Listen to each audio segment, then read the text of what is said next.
Allah, Allah,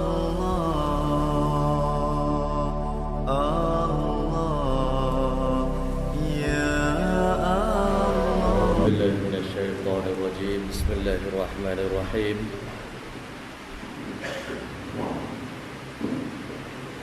Innal hamdalillah alhamdulillah nahmaduhu wa nasta'inuhu wa nastaghfiruhu wa nu'minu bihi wa natawakkalu alayh wa na'udzu billahi min shururi anfusina wa min sayyiati a'malina man yahdihillahu fala mudilla lahu wa man yudlil fala hadiya lahu asyhadu an la ilaha illallah wahdahu la syarika lahu wa asyhadu anna muhammadan 'abduhu wa rasuluh amma ba'du laqad qala Allah tabaraka wa ta'ala fil Qur'anil Majid بعد أعوذ بالله من الشيطان الرجيم بسم الله الرحمن الرحيم إن الذين آمنوا وعملوا الصالحات كانت لهم جنات الفردوس نزلا خالدين فيها لا يبغون عنها حولا قل لو كان البحر مدادا لكلمات ربي لنفد البحر قبل أن تنفد كلمات ربي ولو جئنا بمثله مددا وقال تعالى إن الذين قالوا ربنا الله ثم استقاموا تتنزل عليهم الملائكة ألا تخافوا ولا تحزنوا وأبشروا بالجنة التي كنتم توعدون نحن أولياؤكم في الحياة الدنيا وفي الآخرة ولكم فيها ما تشتهي أنفسكم ولكم فيها ما تدعون نزلا من غفور رحيم ومن أحسن قولا ممن دعا إلى الله وعمل صالحا وقال إنني من المسلمين وقال النبي صلى الله عليه وسلم الكيس من دان نفسه وعمل لما بعد الموت والعاجز من أتبع نفسه هواها وتمنى على الله الأماني أو كما قال عليه الصلاة والسلام صدق الله العظيم وصدق رسوله النبي الكريم ونحن على ذلك من الشاهدين والشاكرين والحمد لله رب العالمين السلام عليكم ورحمة الله تعالى وبركاته.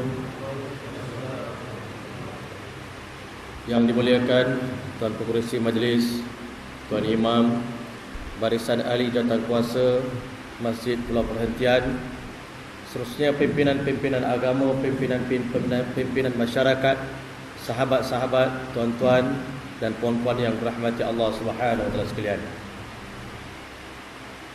Sesungguhnya Allah Subhanahu wa taala adalah merupakan satu-satunya zat yang layak disembah oleh sekalian makhluk. Kerana sesungguhnya sebelum Allah Subhanahu wa taala mewujudkan sekalian makhluk dalam dunia ini, tidak ada sesiapa pun yang ada di sisi Allah Subhanahu wa taala melainkan dirinya sahaja. Tidak ada satu pun makhluk yang ada bersama dengan Allah Subhanahu wa taala.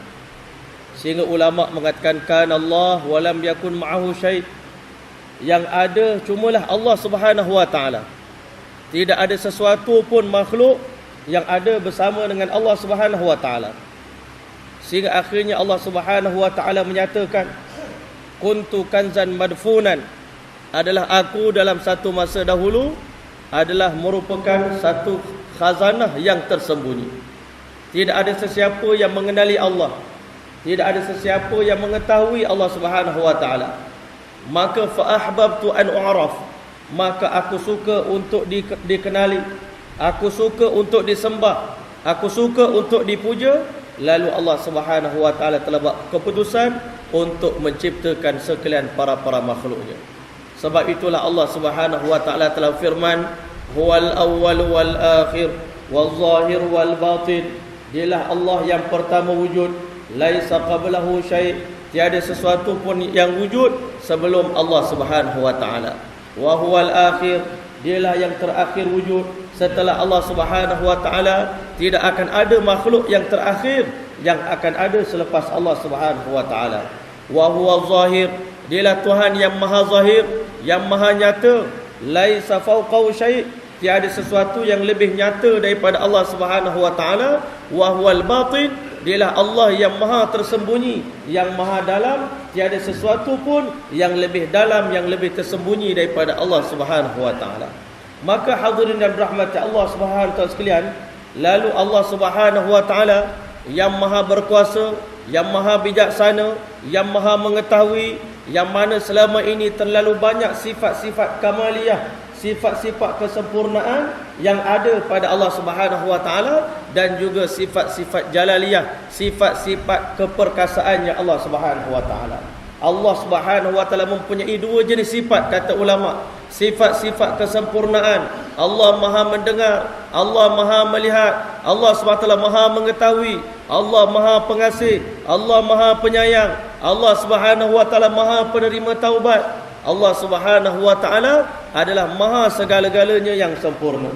Maka dalam masa yang sama, Allah Subhanahu wa taala juga mempunyai sifat qahar, sifat pemaksa, sifat maha memberi mengambil tindakan balas kepada sekalian hamba-Nya, yang mana seandainya Allah Subhanahu wa taala ambil tindakan balas ke atas hamba Dia, maka tidak ada sesiapa pun makhluk yang layak hidup di atas muka bumi Allah Subhanahu wa taala. Begitu hebatnya Allah Subhanahu wa taala, sehingga akhirnya Allah Subhanahu wa taala buat keputusan untuk menciptakan para makhluk. Tujuan Allah menciptakan makhluk ini bukan semata-mata untuk hiburan bagi Allah Subhanahu wa taala. Allah Subhanahu wa taala beritahu, aku tidak ciptakan wa ma khalaqnas samawati wal arda wa ma bainahuma la'ibin. Aku tidak pernah ciptakan 7 petala langit dan 7 petala bumi, dan apa-apa yang ada di dalam isi bagi langit dan bumi itu la'ibin. Aku bukan ciptakan sebagai hiburan, bukan sebagai mainan, tetapi tujuan Allah Subhanahu wa taala menciptakan sekalian makhluknya adalah supaya Allah Ta'ala nak memperlihatkan betapa hebatnya kudrat Allah, betapa hebatnya kuasa Allah Subhanahu wa taala, betapa hebatnya Allah Subhanahu wa taala, sehingga Allah Subhanahu wa taala telah menciptakan begitu banyak makhluk. Kata alim ulama, sebanyak 18,000 jenis makhluk yang diciptakan oleh Allah Subhanahu wa taala. Semua makhluk ini menzahirkan betapa hebatnya Allah. Wahai manusia, wahai hamba Allah, kalau kamu nak kenal betapa hebatnya Allah, maka tengoklah kami, kata matahari, tengoklah kami, kata bulan, tengoklah kami, kata bintang, tengoklah kami, kata langit, tengoklah kami, kata awan, tengoklah kami, kata laut, tengoklah kami, kata sungai. Dan seluruh makhluk dalam dunia ini semuanya membawa tanda kebesaran Allah pada diri mereka, termasuk diri kita sendiri. Yang mana pada diri manusia itu terdapat tanda kebesaran Allah yang paling besar. Allah Subhanahu wa taala beritahu, wa fi anfusikum afala tubsirun. Tidakkah kamu tengok pada diri kamu itu sendiri ada tanda kebesaran Allah bagi orang yang memahami tentang perkara tersebut. Hebatnya Allah, tuan-tuan. Allah Subhanahu wa taala ciptakan kita daripada setitik air, tuan-tuan rahmat Allah. Kita bayangkan hari ini, kalaulah dalam dunia ada satu orang arkitek yang paling hebat, engineer yang paling hebat dalam dunia, kita bagi dia setitik air, kita kata awak buatlah apa-apa makhluk ataupun ciptaan. Kamu sebagai satu orang yang paling kreatif, kamu ciptakan apa-apa makhluk daripada setitik air. Maka kita bayangkan, tuan-tuan, orang tadi akan bela. Saya nak buat bangunan sebagai arkitek, saya perlukan banyak batu, saya perlukan banyak pasir, saya perlukan simen, saya perlukan air, saya perlukan pekerja, peralatan. Tanpa alat, tanpa mesin, saya tak boleh buat apa-apa. Tetapi Allah SWT beritahu, daripada setitik air yang hina, air yang rendah kualiti, tidak ada nilai, tetapi Allah SWT telah bentuk kita manusia dalam perut ibu kita. Kata Allah SWT, wahai hamba aku, akulah yang menciptakan kamu daripada tiada kepada ada.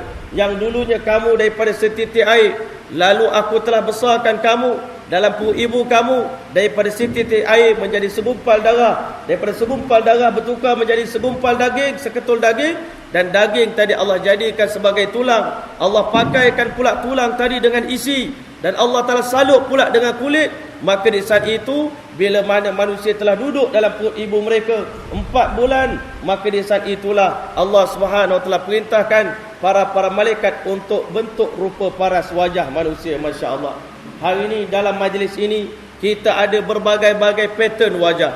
Ada orang mata sepet, ada orang mata bulat, ada orang putih, ada orang hitam, ada orang Masya Allah warna kelabu, macam-macam.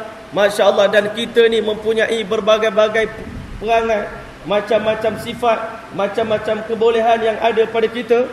Kalau hari ni orang bagi setitik air, suruh kita buat macam-macam wajah, macam-macam sifat, macam-macam perangai, macam-macam kebolehan. Air tadi ada perasaan. Daripada air tadi lahirnya rasa marah, rasa benci, rasa suka, rasa cinta. Maka hadirin rahmati Allah, tak akan ada sesiapa pun yang mampu menciptakan untuk menciptakan makhluk-makhluk macam mana hebatnya Allah SWT menciptakan para makhluknya.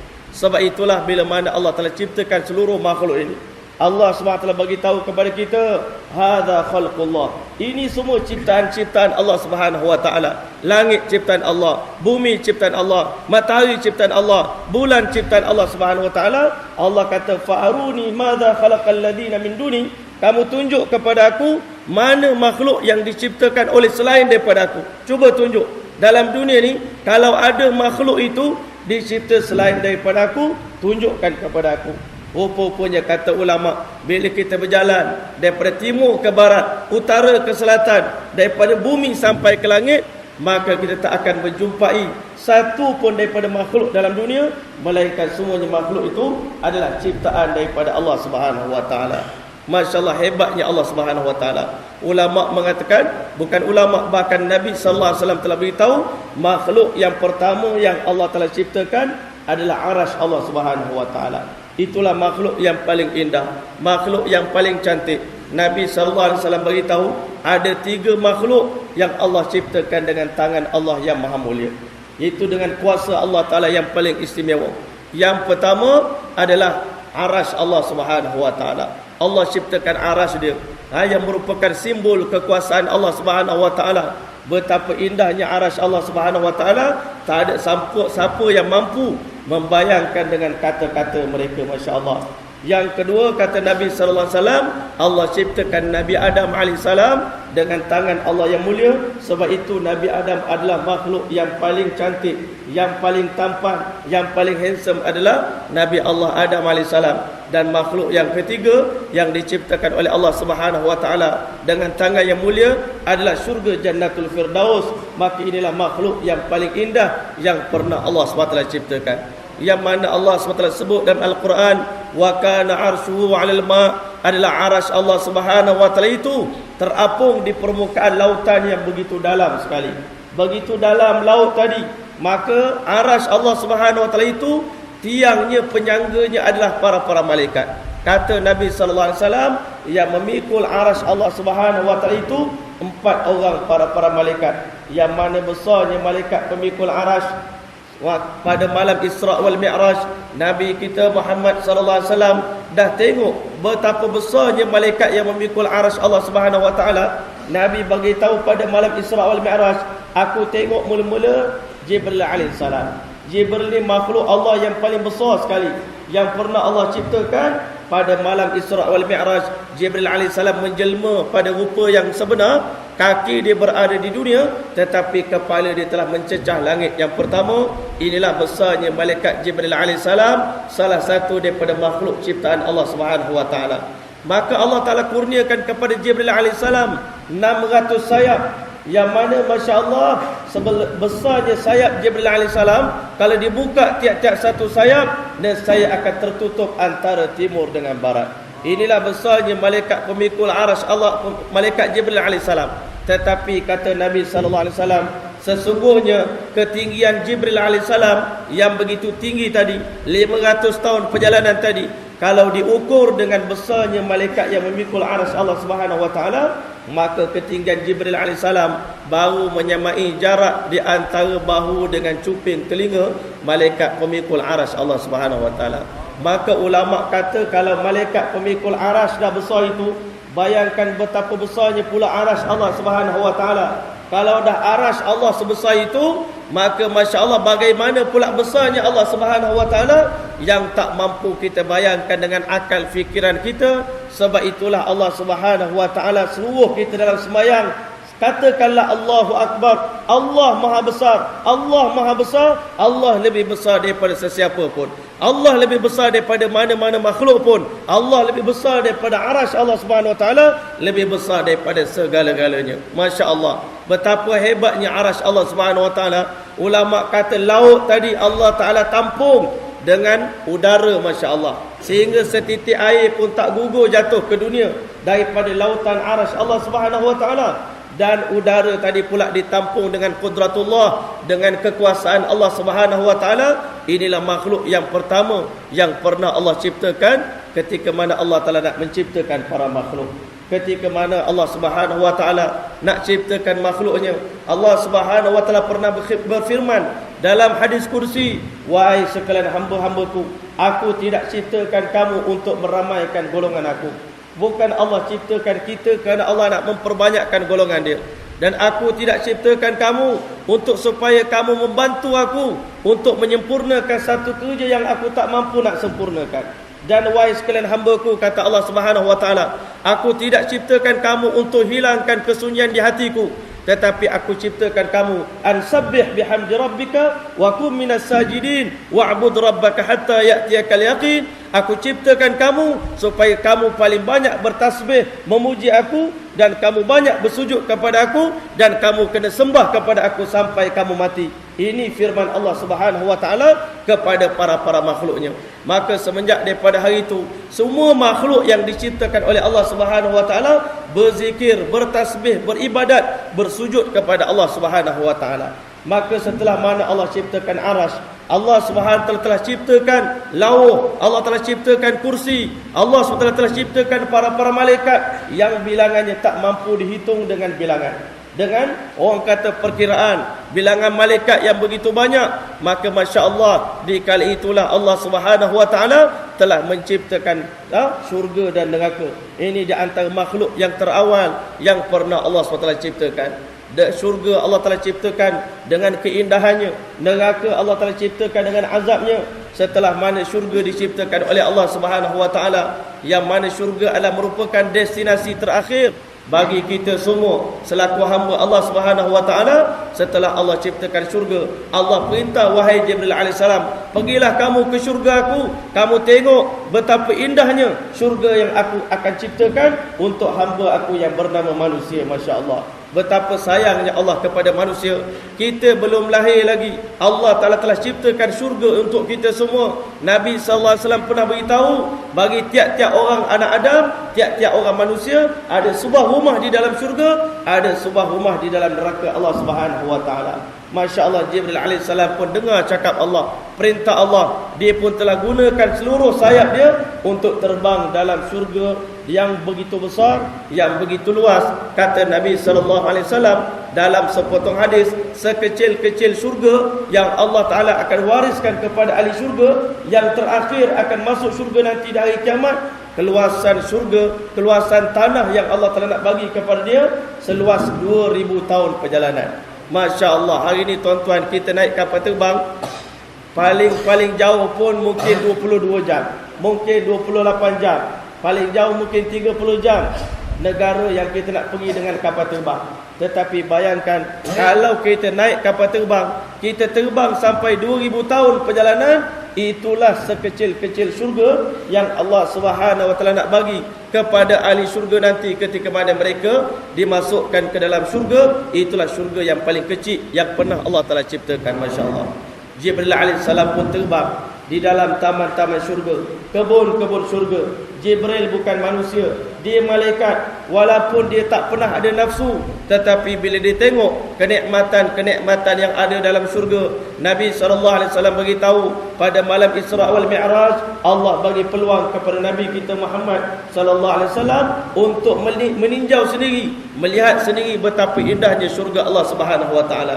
Nabi balik, Nabi cerita dekat kita, tanah syurga diciptakan oleh Allah daripada al-miskul azfar, kasturi yang paling wangi sekali. Masya Allah. Maka tanah syurga pun dah wangi, ditambah pula dengan pasir-pasir di syurga. Hari ni kita duduk tepi pantai, petang tadi kita mandi pantai, tengok pasir-pasir begitu halus, kita kata Masya Allah, hebat ciptaan Allah Subhanahu Wa Taala. Tetapi bayangkan kalau pasir itu adalah mutiara, nanti dalam syurga, semua pasir dalam syurga adalah butiran-butiran mutiara. Dan batu-batu kerikil dalam syurga Allah taburkan di seluruh permukaan syurga. Permata lu'lu', permata marjan, zabarjad, intan belian, Allah taburkan menjadi batu-batu di dalam syurganya Allah Subhanahu wa taala. Di celah-celah batu tadi akan tumbuh rumput-rumput, yang mana kata Nabi sallallahu alaihi wasallam, rumput-rumput di syurga adalah daripada bunga-bunga za'faran, masya-Allah. Yang mana dalam syurga ada taman-taman syurga. Di dalam taman syurga itu ada banyak-banyak bunga. Di antara bunga yang paling wangi sekali adalah bunga-bunga raihan. Masya-Allah, Nabi sallallahu alaihi wasallam beritahu, di syurga pokok-pokoknya batangnya daripada emas, ranting daripada mutiara, buahnya sebesar seekor unta. Kita boleh makan, boleh petik buah-buah dalam syurga sambil berdiri, sambil duduk, sambil berbaring. Masya-Allah, kenikmatan-kenikmatan yang begitu banyak Allah sediakan di celah-celah taman syurga. Itulah mengalirnya 4 batang anak sungai, sungai susu, sungai madu, sungai air biasa dan sungai air arak. Dan kesemua sungai tadi akan mengalir di bawah lantai-lantai rumah kita di dalam syurga nanti. Masya-Allah, hari ini kita dah duduk di masjid yang terapung, tetapi air tadi tak mengalir sampai ke depan sana, tuan-tuan. Tetapi masya-Allah, dalam syurga nanti di bawah lantai mozaik rumah kita ni mengalir air-air sungai. Kita boleh tengok daripada atas air susu, air madu, air masya-Allah, air biasa, air arak mengalir di bawah tapak kaki kita. Masya-Allah, inilah keindahan-keindahan syurga yang disaksikan oleh malaikat Jibril alaihissalam.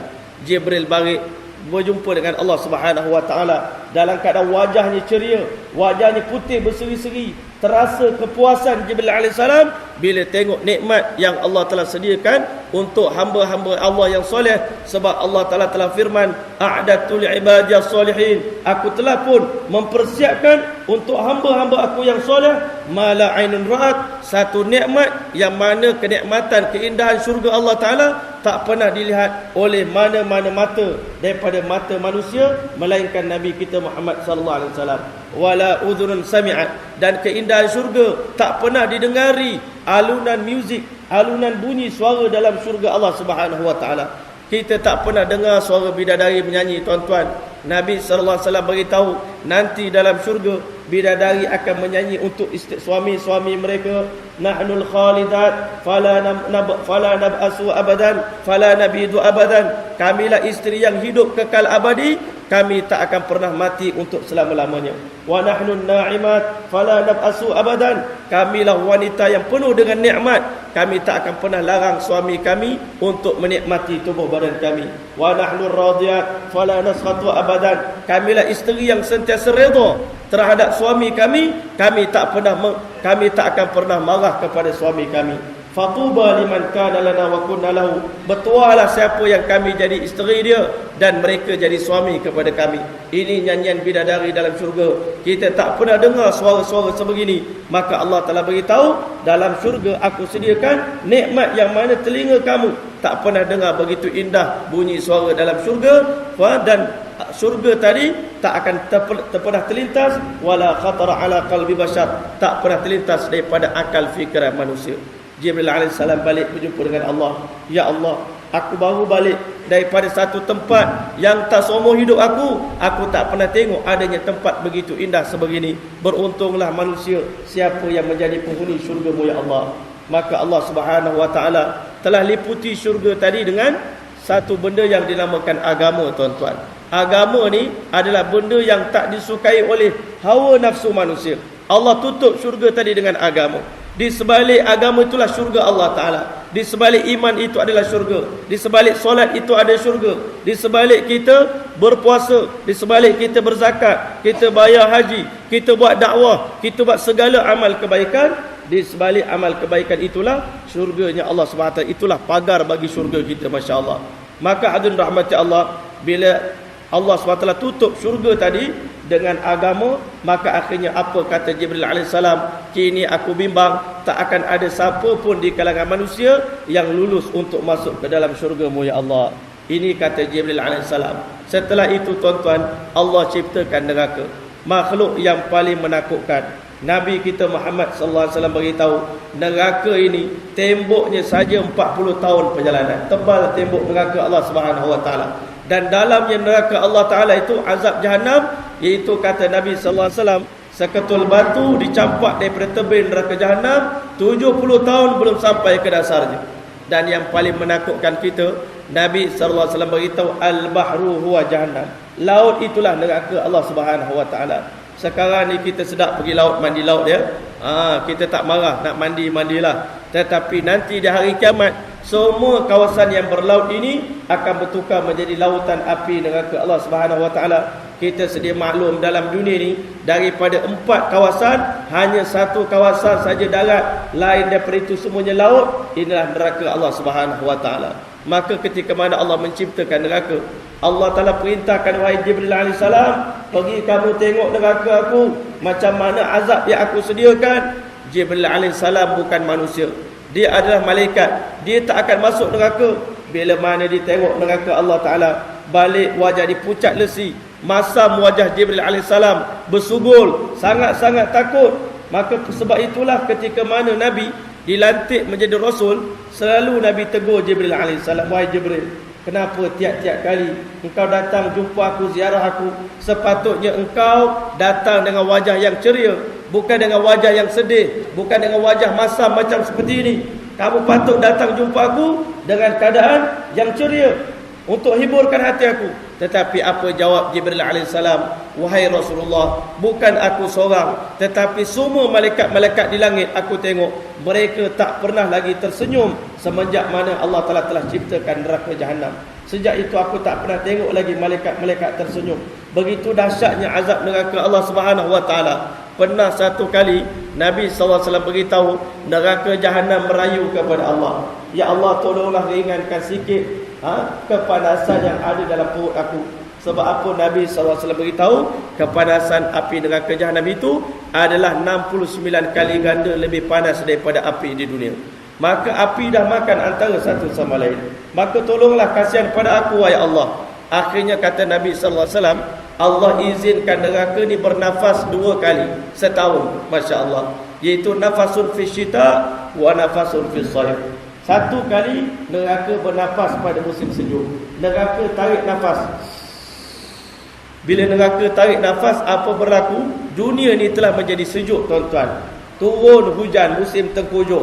Di negara-negara yang ada salji, turun salji. Ini pada ketika neraka tarik nafas. Tetapi bila mana neraka lepaskan nafas, macam musim sekarang, musim panas, neraka lepaskan nafas dia, Masya Allah, hari ni kita dah tak tenteram duduk. Kalau tak ada aircon, Masya Allah, kita tak boleh nak duduk lama-lama di satu tempat. Maka kita nak cari aircon juga, nak menandakan kita tak mampu nak menghadapi bau nafas neraka Allah Subhanahu wa taala. Maka hadirin rahmati Allah, setelah mana Allah telah ciptakan neraka, Allah liputi neraka tadi dengan benda yang disukai oleh hawa nafsu manusia. Apa dia, tuan-tuan? Allah telah beritahu, zuyyina lin-nasi hubbus syahwat, dihiasi hati manusia ni suka kepada benda syahwat. Minan nisa, disuka kepada wanita-wanita, wal banin, suka pada anak-anak, wal qanatiril muqantarah, kadang-kala gedung-gedung harta yang begitu besar, yang begitu banyak, wal khailil musawwamah, kadang-kala Allah bagi kepada kita cinta kepada kuda-kuda yang berpelana. Kalau zaman sekarang ni, cinta pada kenderaan kita masing-masing, wal an'am wal harth, cinta pada ternakan, cinta kepada tanaman, Allah letakkan sebagai pagar untuk kita masuk ke neraka Allah Subhanahu wa taala. Kalau kita letakkan cinta kepada benda ni dalam hati kita, sehingga keluarnya cinta kepada Allah Subhanahu wa taala, cinta kepada Allah dan Rasul, cinta kepada hari akhirat, maka kita akan terjun ke dalam neraka Allah Subhanahu wa taala. Walaupun benda tadi bukan kita kena buang, bukan berarti kita kena buang isteri, bukan buang anak, tetapi Allah beritahu, innama amwalukum wa auladukum fitnah. Harta kamu, anak kamu ini ujian daripada Allah Subhanahu wa taala. Allah nak tengok, ada orang kerana harta, kerana anak dia masuk syurga, ada orang kerana harta, kerana anak dia masuk ke neraka Allah Subhanahu wa taala. Setelah mana Allah ciptakan syurga dan neraka, Allah SWT ciptakan 7 petala langit dan 7 petala bumi. Kata Allah Ta'ala dalam Quran, awalam yarau anna samawati wal arda kanata ratqan, tidakkah kamu lihat dulunya bumi ini bercantum, antara langit dengan bumi bercantum, fafataqnahuma, lalu kami renggangkan di antara 7 petala langit dengan 7 petala bumi, wa ja'alna minal ma'i kullasyai'in hayy, di celah-celah orang kata rekahan tadi, orang kata lapisan-lapisan langit tadi, maka Allah telah letakkan para malaikat. Masya-Allah. Begitu banyaknya para malaikat pada malam Isra wal Mi'raj. Nabi naik ke langit. Nabi sallallahu alaihi wasallam telah beritahu, "Attatis sama", aku dengar langit mengeluh merintih kerana menanggung satu bebanan yang begitu besar di atas belakang dia. Kata Nabi sallallahu alaihi wasallam, "Wa huqqala an ta'ud", memang patut pun kalau langit itu merintih. Sebab apa kata Nabi sallallahu alaihi wasallam? "Ma min mawdi'in", tidak ada ruangan kosong di langit sana, walau biqaidi shibrin, walaupun dengan kadar satu jengkal, illa wa fihi, melainkan di sana, di setiap penjuru, di setiap sudut di atas langit sana, melainkan ada malaikat-malaikat yang senantiasa sibuk meletakkan dahi mereka untuk bersujud kepada Allah Subhanahu wa taala. Daripada langit yang pertama sampai langit yang ketujuh penuh dengan para malaikat. Setelah mana Allah Ta'ala ciptakan para malaikat, Allah Subhanahu wa ta'ala telah menciptakan alam semesta ini. Allah jelmakan matahari, bulan, bintang dan segala-gala makhluk ini. Semenjak daripada hari itu, makhluk ini senantiasa beribadah kepada Allah Subhanahu wa ta'ala, tak pernah berhenti-henti. Allah Ta'ala beritahu kepada kita dalam Al-Quran, "Sabbaha lillahi ma fis samawati wa ma fil ard", bertasbih memuji Allah seluruh makhluk yang berada di langit dan seluruh makhluk yang berada di bumi. Ikan-ikan di laut pun bertasbih memuji Allah. Nabi Allah Yunus AS, masa dia kena telan dengan ikan nun, ikan paus tadi bawa dia sampai ke dasar laut, sampai ke bawah. Tiba-tiba dia dengar bunyi tasbih, "Subhanallah wa bihamdi, subhanallahil azim, subhanallah bihamdi, subhanallahil azim, subhanallah bihamdi, subhanallahil azim." Bila Jibril AS datang jumpa dengan dia, dia tanya pada Jibril, "Wahai Jibril, ini bunyi suara apa?" Maka dijawab oleh Jibril AS, "Inilah bunyi tasbih daripada ikan-ikan yang berada dalam laut." Semua ikan-ikan tadi bertasbih memuji Allah Subhanahu wa taala. Semua malaikat-malaikat di langit bertasbih memuji Allah. Bintang-bintang, bulan, matahari, segala makhluk-makhluk dalam dunia ini senantiasa sibuk memuji Allah Subhanahu wa taala. Ketika mana Allah Ta'ala nak hantar Nabi Allah Musa AS pergi berdakwah kepada Fir'aun, waktu itu tuan-tuan, Nabi Allah Musa AS bawa kambing-kambing dia daripada Madian, nak bawa balik ke Mesir. Masya Allah. Dia bukan niat nak balik nak jadi pendakwah, bukan nak balik jadi Nabi, bukan nak balik nak jadi da'i, tetapi balik dia fikir dah lama tak balik kampung, aku bawa lah kambing dengan anak isteri aku cari tempat dekat Mesir, aku bersembunyi, nanti aku akan meneruskan kehidupan aku. Rupanya sampai di satu kawasan Wadil Muqaddas Tua, sampai di sana rupanya Allah Ta'ala ubah planning Nabi Allah Musa AS, "Aku lantik kamu jadi Nabi." Masya Allah, Nabi Musa tak bersedia. "Aku ni bukan balik kampung nak jadi pendakwah, bukan nak jadi Nabi, aku balik tadi nak bela kambing." Tiba-tiba Allah Ta'ala ubah Nabi Allah Musa AS jadi Nabi. Sedangkan dipikir balik, "Wahai Allah, siapa nak jaga isteri aku ni? Isteri tengah mengandung, takkan aku nak tinggal di tengah-tengah hutan macam ni? Kambing aku ni siapa nak jaga?" Tiba-tiba Allah Ta'ala perintahkan kepada Nabi Allah Musa AS, "Wahai Musa, ambil batu tepi kamu tu." Nabi Musa AS pun ambil batu. Allah SWT kata, "Ambil tongkat, pukul batu tersebut." Nabi Musa AS pukul. Bila pukul batu yang pertama pecah, rupanya dalam batu tersebut ada batu pula nombor 2. Masya Allah. Allah Ta'ala beritahu, "Pecahkan pula batu nombor 2. Keluar pula batu nombor 3. Pecahkan batu nombor 3. Dalam batu nombor 3 ada seekor ulat yang begitu halus. Di mulut ulat tadi ada selai daun yang masih hijau. Dia makan daun tersebut sambil-sambil dia berzikir pada Allah Subhanahu wa taala. Apa kata ulat tadi? Nabi Allah Musa AS ambil batu tadi, dengar dekat telinga dia, ulat berzikir pada Allah. Apa zikir ulat tadi? "Subhana man yarani", Maha suci Allah yang senantiasa nampak aku. Kalau manusia tak nampak dah ulat dalam batu, tetapi Allah selaku Tuhan, dia tahu hamba dia duduk kat mana-mana, mana kampung, mana ceruk hamba dia duduk, dalam air, dalam batu, dalam pokok, dalam apa tempat pun Allah Ta'ala nampak kita. Wa ya'rifuni wa ya'rifu makani, Allah Ta'ala tahu tempat tidur aku, tempat duduk aku. Wa yadhkuruni wa la yansani, Allah Ta'ala ingat pada aku, Allah Ta'ala tak lupakan aku, kata ulat. Kalau manusia jadi Tuhan, banyak benda kita lupa tuan-tuan. Kita duk ingat perut kita saja. Kita duk ingat apa yang kita nak makan, apa yang kita nak pakai. Tetapi Allah Ta'ala jaga urus segala keperluan para makhluk. Maka Allah Ta'ala beritahu seluruh makhluk dalam dunia ni bertasbih memuji Allah Ta'ala. Sampai ke tahap makhluk yang kita tak faham.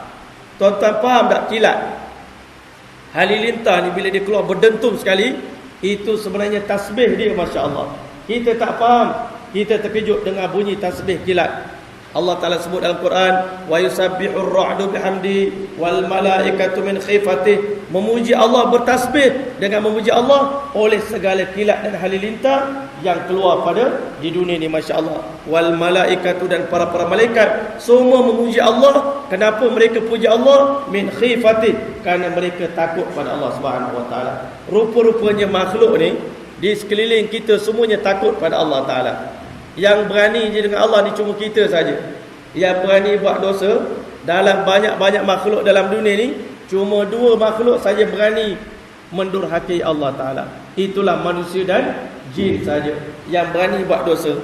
Makhluk lain jangan kata berani, terlintas hati nak buat dosa pun tak pernah. Masya Allah. Allah Subhanahu Wa Ta'ala, Nabi SAW pernah tanya kepada Abu Zar Al-Ghifari radhiyallahu ta'ala, wahai Abu Zar, hal tadri ya Abu Zar, aina taghrubu syams? Tahukah kamu wahai Abu Zar, ke mana matahari ini akan terbenam tiap-tiap malam, tiap-tiap petang, bila mana tiba waktu dia terbenam? Jawab Abu Zar Al-Ghifari radhiyallahu ta'ala, Allah wa rasuluhu alam. Allah dan Rasul saja mengetahui ke mana matahari ini terbenam, wahai Rasulullah sallallahu alaihi wasallam. Dijawab oleh Nabi sallallahu alaihi wasallam, wahai Abu Zar, ketahuilah kamu, tiap-tiap petang bila mana matahari terbenam, dia akan menuju ke kaki arasy Allah Subhanahu Wa Ta'ala. Sampai di sana matahari akan berzikir kepada Allah, berdoa kepada Allah, bermunajat kepada Allah dengan penuh kegerunan dan ketakutan, dan dia akan menangis di hadapan Allah Subhanahu Wa Ta'ala. Wahai Allah, ampunkanlah aku, wahai Allah, kasihanilah aku, dan wahai Allah, aku akan ikut apa saja perintahmu ya Allah. Besok pagi aku akan terbit. Perintahkan aku terbit di mana saja, sama ada di timur atau di barat, utara ataupun selatan. Ini matahari yang begitu besar. Sebab itu pernah satu kali satu orang tabi'in tegur pada satu orang sahabat, kamu ni berhentilah, cukup-cukuplah menangis. Sampai buta mata kamu menangis. Maka dia kata, barangkali kamu pelik bila tengok aku menangis. Sebenarnya matahari dengan bulan pun menangis kerana takutkan Allah Subhanahu Wa Ta'ala. Masya Allah. Tuan-tuan yang bukan oleh Allah Subhanahu Wa Ta'ala, Allah sebut dalam Quran, wa inna minha lama yahbitu min khasyatillah. Sebahagian daripada batu yang Allah ciptakan, hari ini kita kata batu tu keras, tetapi hati batu tu lembut. Pernah Allah Ta'ala sebut dalam Quran, sebahagian daripada batu tu bergolek daripada gunung yang tinggi, jatuh ke bawah semata-mata kerana takutkan Allah Subhanahu Wa Ta'ala. Sedangkan kita hari ini, Masya Allah, dalam banyak-banyak manusia, makhluk yang pernah Allah ciptakan, kitalah yang paling berani, kitalah yang paling hebat, sebab kita berani mendurhakai Allah Subhanahu Wa Ta'ala. Tuan-tuan dan rahmat Allah sekalian, bukan sekadar makhluk ini bertasbih memuji Allah, bukan sekadar mereka takut kepada Allah, tetapi Allah Ta'ala sebut dalam Quran, semua makhluk-makhluk yang Allah ciptakan itu bersujud kepada Allah Ta'ala.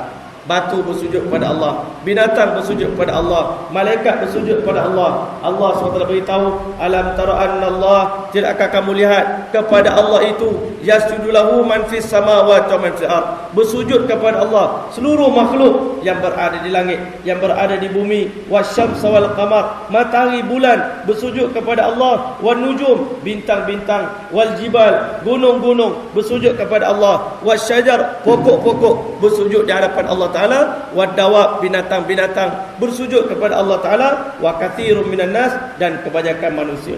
Masya Allah, sampai tahap ada makhluk yang kita tak faham, yang kita tak tahu, dia ni pun bersujud pada Allah, iaitu bayang di tubuh badan kita sendiri, tuan-tuan. Kita manusia ni ada bayang pada badan kita, tuan-tuan, yang mana kadang-kadang bayang kita duduk belah sini, kadang-kadang duduk belah sini. Allah Ta'ala beritahu dalam Quran, yatafayya'u zilaluhu 'anil yamin wasyama'il sujadan lillahi wa mudakhirun. Kadang-kadang bayang kita condong ke kanan, condong ke kiri, sebenarnya bayang itu bersujud kepada Allah Ta'ala, sedangkan tuan bayang itu sendiri tak mengetahui. Bayang dia pun takut pada Allah, bayang dia bersujud pada Allah, bayang dia beribadah kepada Allah Subhanahu Wa Ta'ala. Tetapi walaupun begitu, tuan-tuan, Allah yang begitu kasih pada manusia, walaupun manusia paling banyak buat dosa, paling banyak buat salah, tetapi dalam banyak-banyak makhluk yang paling Allah kasih adalah kita semua. Allah Ta'ala tak pernah bangga dengan tasbih para malaikat. Allah Ta'ala tak pernah bangga dengan ibadat makhluk-makhluk yang lain. Allah Ta'ala tak pernah puji ibadah-ibadah yang dilakukan oleh makhluk-makhluk yang lain, melainkan daripada manusia. Sebab itulah kata Imam Ibn Qayyim Al-Jauzi, mengapa Allah Ta'ala hantarkan kita ke dunia ni tuan-tuan? Mengapa bila mana para malaikat, bila mana Allah Ta'ala buat keputusan, inni ja'ilun fil ardi khalifah, aku nak jadikan manusia sebagai khalifah di muka bumi, waktu itu dua makhluk tak setuju. Yang pertama, syaitan, dia tak setuju. Dia kata manusia tak layak jadi khalifah sebab mereka ni darjat mereka rendah. Kami para jin, para syaitan, darjat kami lebih tinggi daripada manusia. Ini makhluk yang pertama yang tak bersetuju Allah nak ciptakan manusia. Makhluk yang kedua, para malaikat. Bila Allah Ta'ala nak ciptakan manusia, malaikat kata, qalu ataj'alu fiha may yufsidu fiha wa yasfiku ad-dima wa nahnu nusabbihu bihamdika wa nuqaddisu lak. Ya Allah, patut engkau ciptakan di dunia nanti makhluk yang akan banyak buat kerosakan, mereka akan buat dosa, mereka akan melakukan pertumpahan darah, mereka akan banyak melakukan maksiat. Sedangkan kalaulah tujuan engkau ciptakan manusia ni untuk beribadah kepadamu, kamilah yang paling layak. Sebab apa? Kami sibuk bertasbih memuji engkau, satu saat pun tak pernah lupa kepada engkau. Tetapi apa jawab Allah Subhanahu Wa Taala? Allah mengatakan, qala inni a'lamu ma la ta'lamun, aku mengetahui benda yang kamu tak ketahui. Wahai syaitan, kamu tak tahu. Wahai malaikat, kamu tak tahu. Rupa-rupanya dengan Allah ciptakan manusia, yang pertama tuan-tuan, Allah nak zahirkan sikap syaitan yang sebenar. Sebelum itu para malaikat sangat respect pada syaitan. Masya Allah, kalau ikut dari segi zahirnya syaitan ni, kami ini cuma ibadat di langit. Syaitan 80 tahun beribadat di dunia, tambah pula ibadat di alam malakut. Selama ini kami sangka syaitanlah makhluk yang paling hebat. Tetapi bila Allah ciptakan Nabi Adam, baru zahir rupanya dalam hati syaitan masih ada dua sifat yang mazmumah, sifat yang menyebabkan dia hancur. Yang pertama, dalam hati dia ada hasad dengki, dan yang kedua, Masya Allah, sifat sombong masih ada dalam hati dia. Ini menyebabkan bila Allah ciptakan manusia, baru zahir sifat syaitan yang sebenar. Yang kedua tuan-tuan rahmati Allah, syaitan dia tak tahu kedudukan manusia. Syaitan tak tahu nilai manusia. Manusia ni daripada tanah, tengok pada zahir tanah tak ada apa-apa. Tetapi tuan-tuan, bila tanah ni diusahakan, maka bila kita beri perhatian kepada tanah, diislahkan, maka tanah tadi akan zahir segala sifat-sifat yang mulia pada tanah. Kehebatan-kehebatan tanah akan muncul. Semua kita ni tuan-tuan, Nabi kata annas ma'adinun ka ma'adinid dhahabi wal fiddah. Manusia ni adalah lombong emas dan lombong perak. Kita ni semua tuan-tuan, lombong emas dan lombong perak. Nabi kata khiyarum fil jahiliyah, khiyarum fil Islam idza faqahu. Orang yang terbaik masa zaman jahiliyah, maka bila dia masuk Islam, dia akan jadi orang yang terbaik juga idza faqahu, bila dia faham agama. Rupanya tuan-tuan, manusia ni syaitan tak tahu. Dari kalangan manusia ni, kalau diusahakan, darjat dia lebih mulia daripada para malaikat. Mereka adalah para anbiya alaihi wassalatu wassalam, para ulama, para awliya, para dai, orang yang buat kerja dakwah. Kedudukan mereka kadang-kadang lebih tinggi daripada, Masya Allah, para malaikat. Bila diusahakan, bila ditarbiyah, bila dididik dengan tarbiyah yang sempurna. Tetapi Masya Allah, Allah Subhanahu Wa Taala nak zahirkan kehebatan manusia, dan malaikat pun tak tahu. Allah Ta'ala kata, qala inni a'lamu ma la ta'lamun, aku tahu benda yang kamu tak tahu wahai malaikat. Rupanya malaikat tak tahu di kalangan manusia akan ada 124,000 nabi-nabi dan para rasul yang Allah Ta'ala lahirkan ke dunia, yang mana di dalam berdakwah, nabi-nabi ni bila berdakwah, mereka kena pukul, mereka kena caci, mereka kena maki hamun, yang kadang-kadang malaikat sendiri pun tak pernah merasa. Walaupun kami ni malaikat hebat, tapi kami tak pernah merasai keperitan yang dialami oleh Nabi Allah Zakaria AS. Nabi Zakaria ni sampai dia gergaji terbelah dua kepala dia, Masya Allah. Dalam riwayat, bila mana gergaji tadi telah sampai di mafraqi ra'si, sampai di tengah-tengah kepala Nabi Allah Zakaria AS. Kalau dia, orang kata waktu itu kalau dia diam, dia akan mati dalam keadaan begitu saja. Di waktu itulah tiba-tiba dia nak menjerit sekuat-kuat hati dia. Tiba-tiba datang wahyu daripada Allah Ta'ala. Wahai Zakaria AS, seandainya kamu mengeluh dengan penderitaan yang aku berikan kepada kamu pada hari ini, nescaya aku singkirkan nama kamu daripada senarai para anbiya alaihi wassalam. Kamu tak layak jadi nabi. Sehingga akhirnya Zakaria AS sabarkan diri dia. Malaikat begitu menangis tengok Nabi Allah Zakaria AS. Masya Allah, kalau kami jadi manusia, mungkin kami tak sanggup untuk menerima penderitaan sebegini. Sehingga akhirnya terbelah dua badan Nabi Zakaria dalam keadaan dia sikit pun tak mengeluh. Inilah kehebatan manusia yang mana malaikat tak pernah tahu. Malaikat tak tahu di kalangan manusia ada orang macam Nabi Allah Ibrahim AS.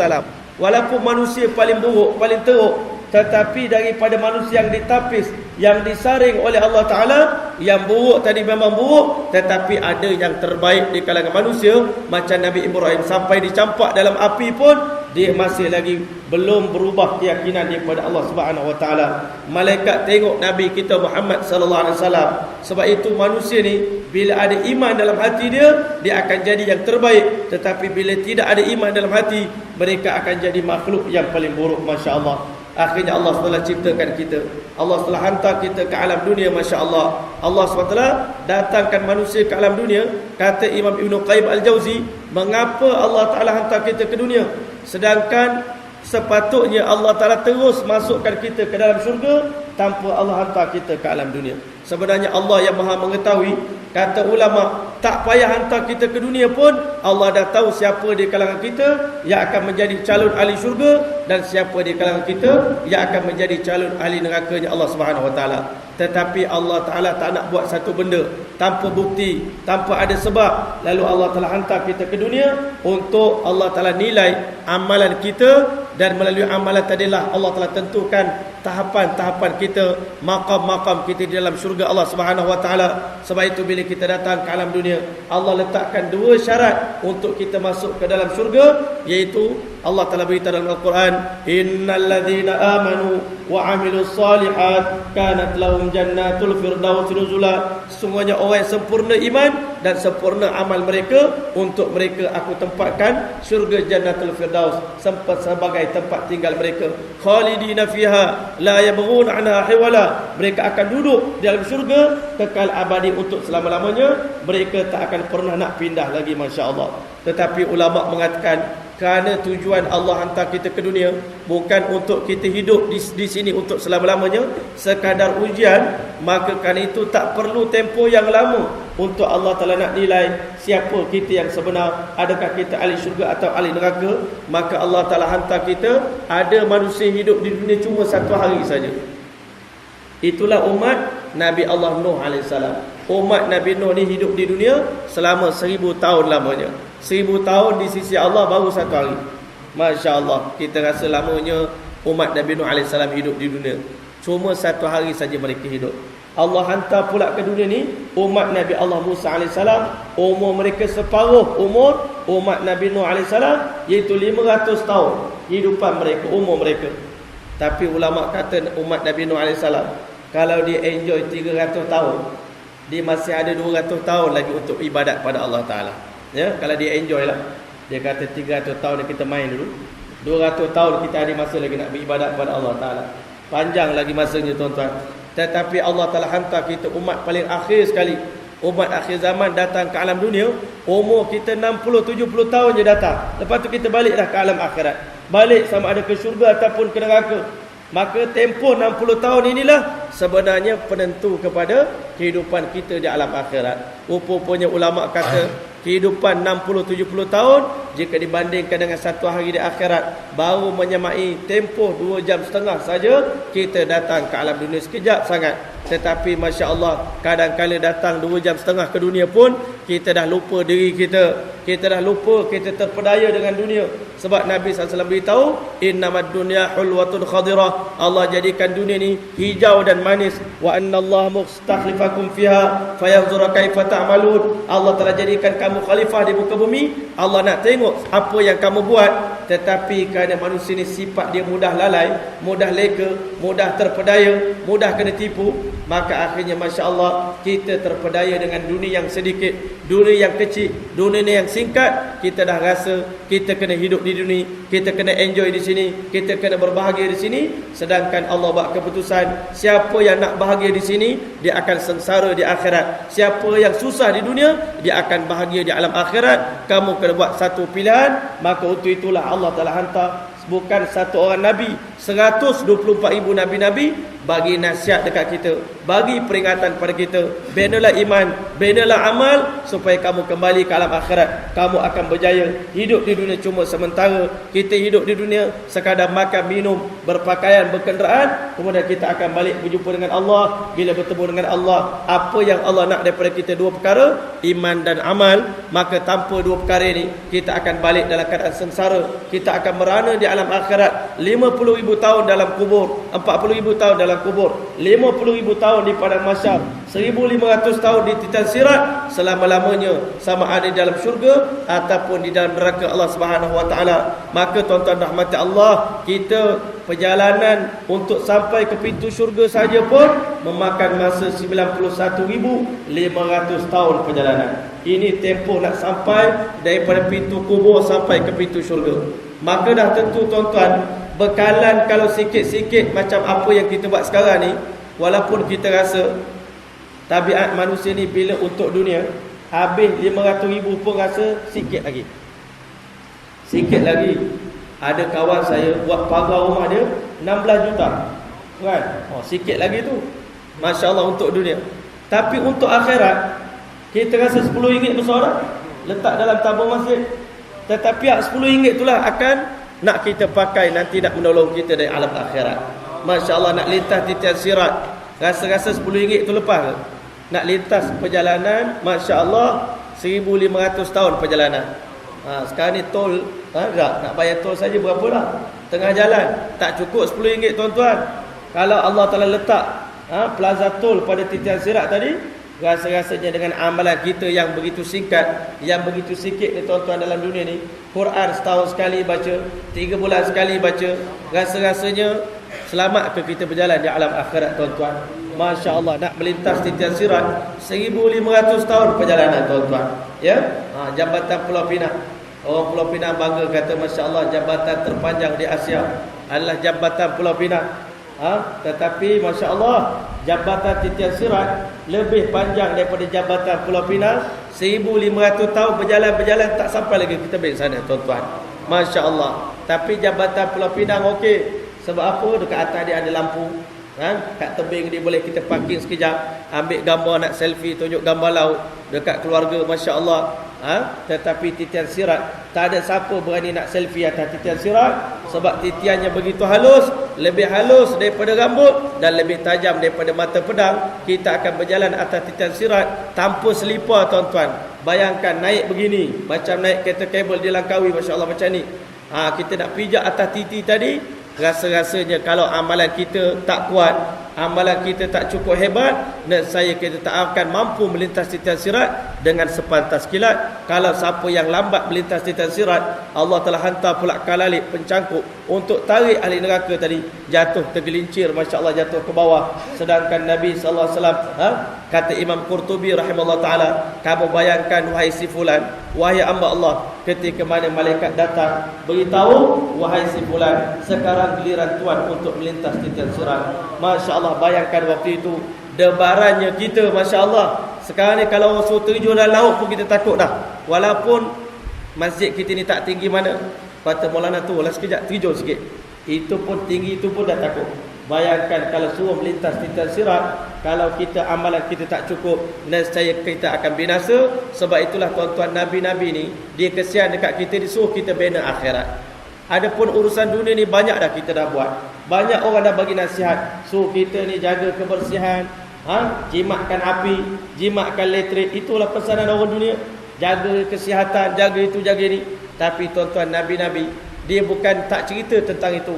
Nabi-Nabi cerita, kita bina iman, kita bina amal, bina yakin pada Allah Ta'ala, keluarkan kebesaran makhluk daripada hati, masukkan kebesaran Allah, supaya nanti bila kita balik ke alam akhirat, kita laju melintas titan sirat sepantas kilat.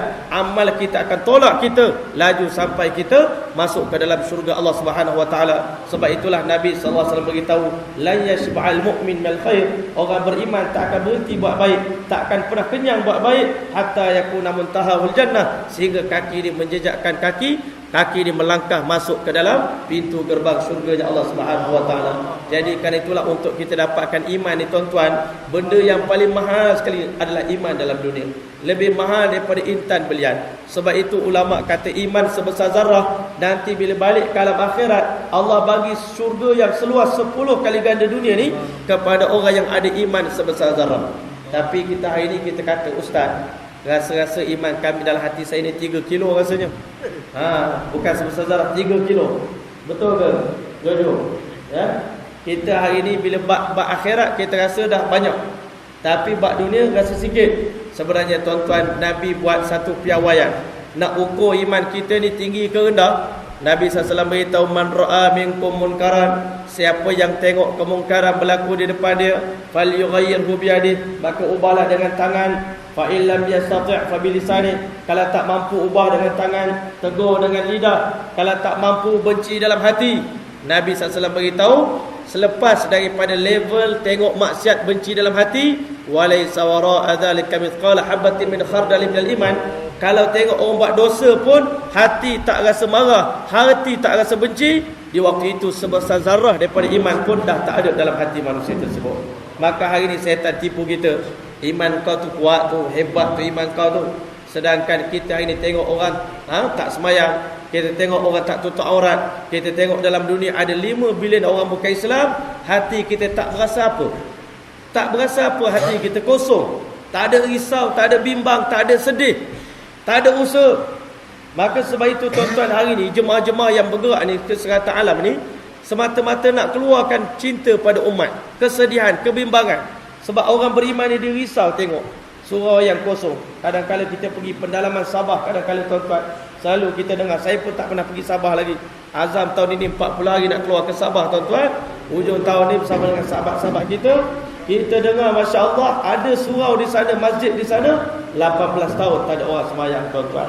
Kalau kita ada iman tuan-tuan, kita boleh lagi duduk di rumah kita tuan-tuan. Rasa-rasanya kita dengar berita-berita di sekeliling kita, di Argentina ada 4 juta orang Arab dan semua mereka dah tukar agama Kristian.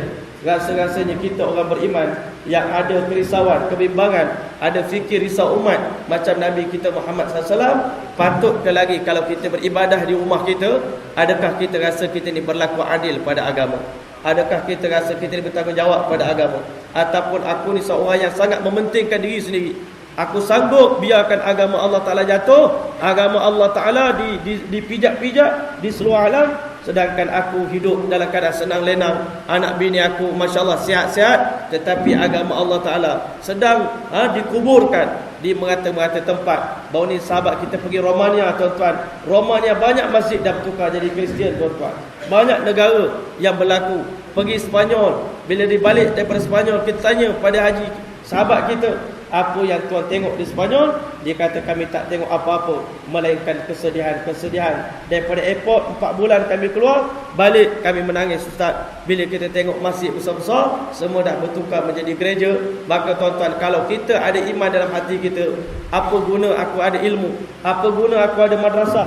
Apa guna aku jadi begini-begini dalam agama? Aku terkenal, tetapi sedangkan agama Allah Ta'ala sedang jatuh, sedang mundur, sedang orang kata merudum di hadapan mata aku. Sedangkan Sayyidina Abu Bakar As-Siddiq radhiyallahu anhu, ketika mana agama jatuh pada zaman dia, Nabi baru meninggal beberapa hari saja. Sebab itu agama ni tuan-tuan, kita tak boleh rasa tenteram, tak boleh rasa okey. Kita sekarang yang menyebabkan agama jatuh ni sebab kita semua rasa okey, kita semua rasa tenteram, tak ada masalah. Kalau kamu tak pergi pun ada orang lain pergi, insya-Allah. Tuan-tuan rahmat Allah, Nabi SAW baru meninggal dunia baru beberapa hari, tiba-tiba dah bangkit Musailamatul Kadzab mendakwa sebagai Nabi baru. Nabi Muhammad dah mati, saya Nabi baru. Abul Aswad Al-Anasi mengaku jadi Nabi baru. Tuan-tuan rahmat Allah, ada orang tak nak bayar zakat.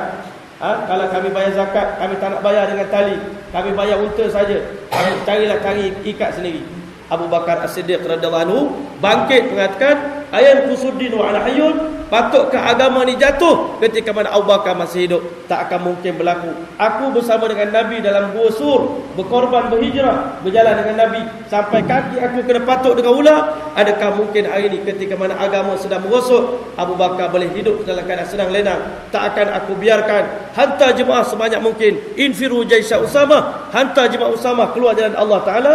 Dengan berkat dihantar jemaah Usamah, dalam beberapa lama Musailamatul Kadzab telah dibunuh. Orang tak nak bayar zakat kembali bayar zakat, sehingga sebelum Sayyidina Abu Bakar mati, ditengok depan mata dia, agama kembali hebat kembali, macam mana pada zaman Nabi Muhammad sallallahu alaihi wasallam. Tetapi kata Imam Abu Sayyid Abdul Hasan Ali An-Nadwi, semenjak daripada Nabi meninggal dunia sampai kiamat, agama akan terus jatuh dan tak akan sama macam mana zaman Nabi Muhammad sallallahu alaihi wasallam. Sebab itulah hari ini kita keluar jemaah ni bukan nak tunjuk pandai, bukan nak tunjuk hebat, bukan kerana kita lebih pada orang lain, tetapi hanya semata-mata kerana kita sayang pada agama kita sendiri. Agama kita ni lebih mahal pada nyawa kita. Agama lebih mahal pada kereta rumah tangga kita. Agama lebih mahal pada anak dan isteri kita. Apa guna kita hidup senang lenang dalam keadaan agama Allah Ta'ala terkubur di muka bumi? Sebab itulah kita keluar jalan Allah Subhanahu Wa Ta'ala. Tinggal sekejap keselesaan kita, tinggal keluarga kita, tinggal pekerjaan kita, semata-mata nak bagi masa dalam sebulan 3 hari untuk agama Allah Ta'ala. Rasa-rasanya tak adil tuan-tuan. 27 hari kita bagi untuk pekerjaan dunia, 3 hari kita bagi untuk agama Allah Ta'ala. Sedangkan sahabat saya pergi Manado tuan-tuan, 10 orang daripada Jeratut pergi keluar 4 bulan ke Manado, Indonesia.